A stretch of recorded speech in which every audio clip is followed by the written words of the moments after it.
മഞ്ഞ പൂന്താനത്തെ കണ്ടൊരു മേൽശാന്തി മോതിരമോരി പ്രസാദമൊപ്പം തന്നെ കയ്യിൽ കൊടുത്തുവല്ലോ.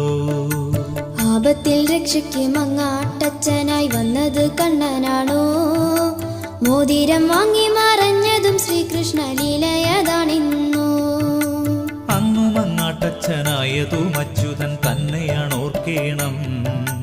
പിന്നെയും ലീലകൾ ഇങ്ങനെ കാർവർണ്ണനാടിയിട്ടുണ്ടല്ലോ. ആണ്ടു പിറന്നാളിനുണ്ണുവാനില്ലത്ത് ചെന്നൊരു കണ്ണനല്ലേ വൈകുണ്ഠ പ്രാപ്തി വരുത്തിയ ഭക്തനെ വൈകാതെ അനുഗ്രഹിച്ചു.